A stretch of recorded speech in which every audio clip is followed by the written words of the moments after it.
Hello, ആരാണ് കേരളത്തിലെ അടുത്ത മുഖ്യമന്ത്രി? ഈ ഒരു ക്വസ്റ്റ്യൻ ആണ് നമ്മൾ ഏതൊരു സോഷ്യൽ മീഡിയ പ്ലാറ്റ്ഫോം എടുത്തു കഴിഞ്ഞാലും എലക്ഷൻ കഴിഞ്ഞതിന് ശേഷം കണ്ടുകൊണ്ടിരിക്കുന്നത്.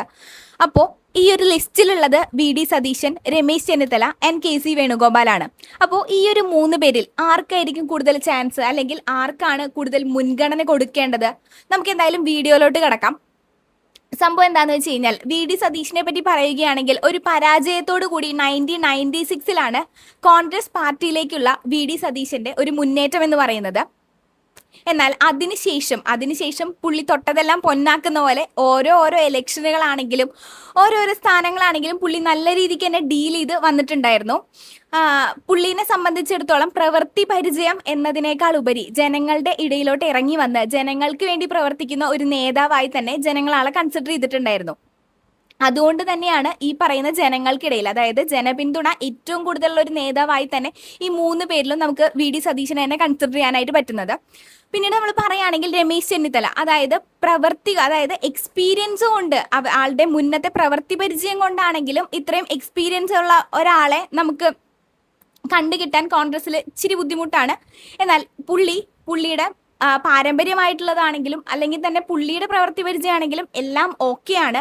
പക്ഷേ 2021 മുമ്പുള്ള പ്രതിപക്ഷ നേതാവ് സ്ഥാനത്തിരുന്നു കൊണ്ട് പുള്ളിക്ക് അത്ര കണ്ടങ്ങൊന്ന് എന്താ പറയുക, അത്ര കണ്ടൊന്ന് പ്രവർത്തിക്കാനും അതുപോലെ തന്നെ ആ ഒരു സ്ഥാനം വേണ്ട രീതിക്ക് യൂട്ടിലൈസ് ചെയ്യാനും പുള്ളിക്ക് സാധിച്ചില്ല എന്നതൊരു നെഗറ്റീവ് ഫാക്ടർ തന്നെയാണ്.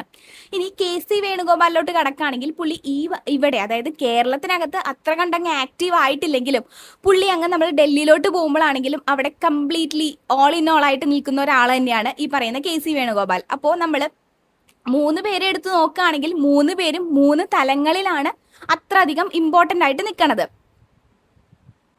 അതായത് 2021 പ്രതിപക്ഷ നേതാവായി സ്ഥാനമേറ്റതിന് ശേഷം ഈ പറയുന്ന വി.ഡി. സതീശൻ ജനങ്ങളുടെ ഇടയിൽ ഉണ്ടാക്കിയിരിക്കുന്ന ഒരു ഇമ്പാക്റ്റ് എന്ന് പറയുന്നത് ഭയങ്കര വലുതാണ്. അതായത് നമ്മളിപ്പോൾ ഒരു കുറച്ച് പേര്, ഒരു 10 പേര് ലിസ്റ്റ് എടുത്ത് നോക്കി, അതായത് ഞാൻ പറയുന്ന MLA-മാരുടെ ലിസ്റ്റ് അല്ല, നമ്മൾ സാധാരണക്കാരുടെ ഇടയിലോട്ട് ഇറങ്ങിച്ചെന്ന് നമ്മളൊരു അഭിപ്രായം ചോദിക്കുകയാണെങ്കിൽ അവർ ഡെഫിനറ്റ്ലി പറയുന്നത് വി.ഡി. സതീശൻ എന്നുള്ളൊരു പേരായിരിക്കും. കാരണം അവർക്ക് ഏറ്റവും കൂടുതൽ സുപരിചിതമായിട്ടുള്ളതും മാത്രമല്ല അവരുടെ ആവശ്യങ്ങൾ അവർക്ക് ആസ് എ ഫ്രണ്ട് എന്ന രീതിക്ക് അല്ലെങ്കിൽ ആസ് എ ലീഡർ എന്ന നിലയ്ക്ക് അവർ കണ്ടുപരിചയമുള്ളതും അവർക്ക് ഫ്രീലി കമ്മ്യൂണിക്കേറ്റ് ചെയ്യാൻ പറ്റുന്ന ഒരാളെയാണ് അവർ ഏറ്റവും കൂടുതൽ ചൂസ് ചെയ്യുക.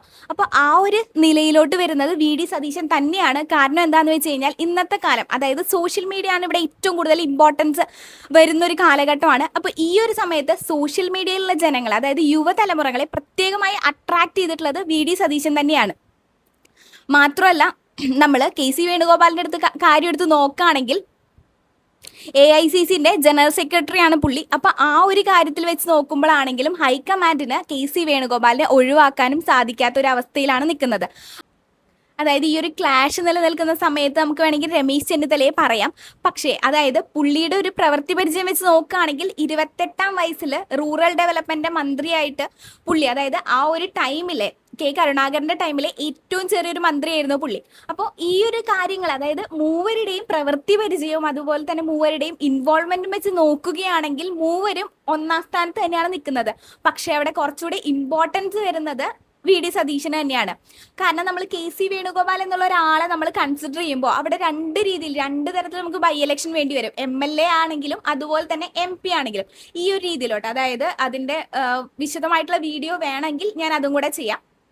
അപ്പോൾ ബേസിക്കലി പറയുകയാണെങ്കിൽ അതായത് ശരിക്കും പറഞ്ഞാൽ നമ്മളൊരു ജനാധിപത്യ രാഷ്ട്രത്തിലാണ് ജീവിക്കുന്നത്. അതായത് ജനങ്ങൾക്ക് വേണ്ടി ജനങ്ങൾ തിരഞ്ഞെടുക്കുന്നവരാണ് ജനങ്ങളെ ഭരിക്കേണ്ടത്.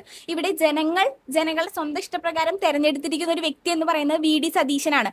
അപ്പോൾ അതുകൊണ്ട് തന്നെ പുള്ളിക്കായിരിക്കണം ഇതിൻ്റെ കുറച്ചുകൂടെ ഇമ്പോർട്ടൻസ് എന്നാണ് എൻ്റെ ഒരു അഭിപ്രായം.